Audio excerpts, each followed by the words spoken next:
Olha, nesse nosso mundo cada vez mais digital, provar que a gente é a gente mesmo, né, virou uma tarefa do dia a dia. É uma coisa complexa, mas absolutamente crucial. Então vamos juntos mergulhar de cabeça para entender como essa prova de identidade funciona por trás das câmeras.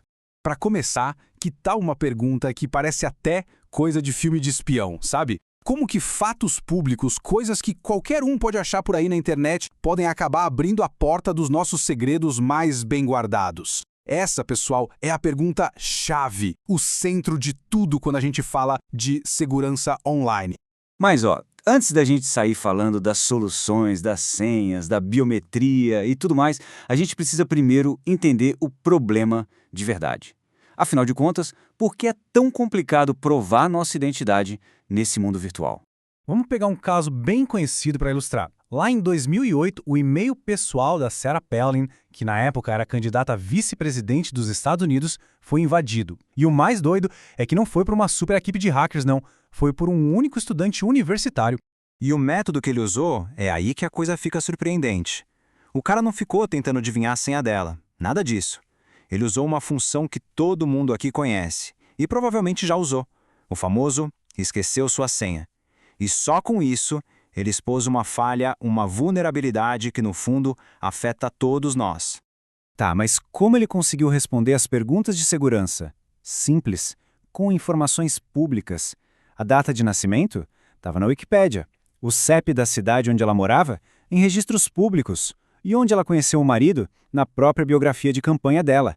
Pensa só, 3 informações que estavam por aí, disponíveis para qualquer um, foram suficientes para invadir uma conta privada.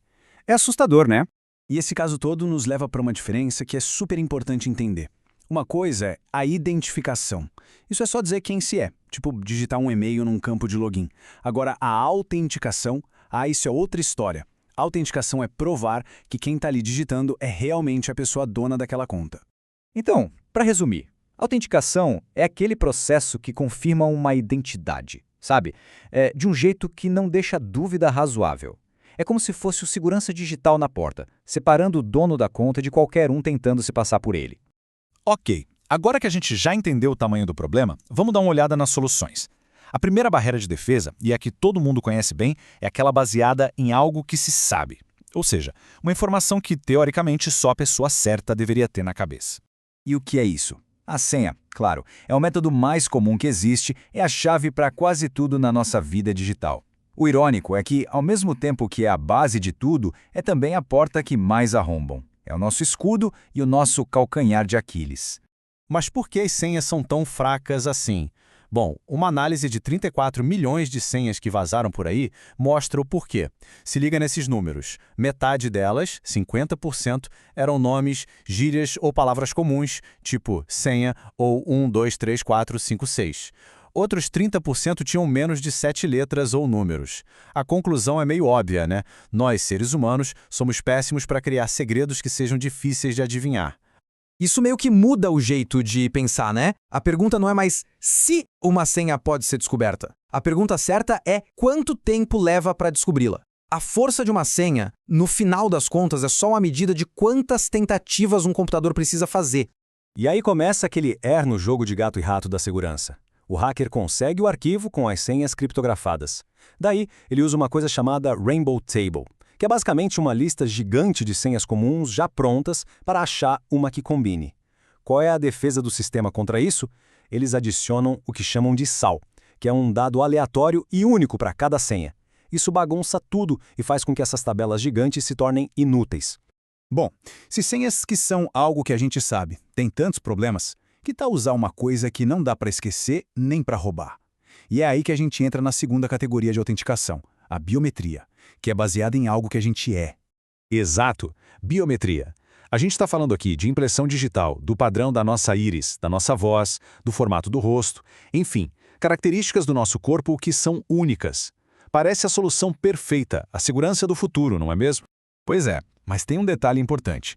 Um leitor de impressão digital ou um reconhecimento facial, ele não busca uma combinação 100% perfeita.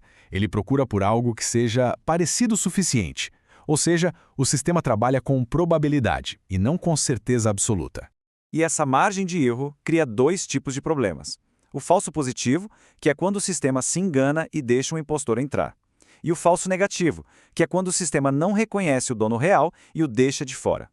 O grande desafio dos sistemas de biometria é justamente calibrar e equilibrar esses dois riscos. Tem uma citação de um usuário que resumia isso perfeitamente. Ele diz: se meu cartão de crédito falhar, eu pego outro na carteira, mas se minha impressão digital não for reconhecida, eu só tenho aquele dedo. É isso, a biometria é um ponto único de falha. Se der errado, não tem plano B. Certo. Então, algo que a gente sabe pode ser adivinhado. Algo que a gente é pode falhar. O que nos resta? Bom, tem uma terceira categoria. Algo que a gente tem. A autenticação baseada na posse de um objeto físico. E aqui a gente tem basicamente dois tipos de objetos ou tokens, como são chamados. Existem os estáticos, tipo um crachá de empresa ou um cartão com tarja magnética. O valor deles é fixo, então são mais vulneráveis a cópias. E existem os dinâmicos, como aquele aparelhinho do banco que gera um código novo a cada minuto. Esses são bem mais difíceis de copiar. A grande ameaça para esses tokens estáticos é o famoso chupa-cabra, ou skimming em inglês. É basicamente quando alguém instala um dispositivo escondido para copiar os dados de um cartão sem que se perceba e aí manda essas informações direto para o atacante. Bom, a gente viu que cada um desses métodos, se usado sozinho, tem suas fraquezas, né? O que a gente sabe, o que a gente é e o que a gente tem, todos têm falhas. Então, qual é a solução? Como a gente constrói uma segurança realmente forte? A resposta é juntando tudo. E o nome disso é autenticação multifator, ou MFA para encurtar. A ideia por trás é bem simples, na verdade. Combinar dois ou mais desses tipos diferentes de autenticação.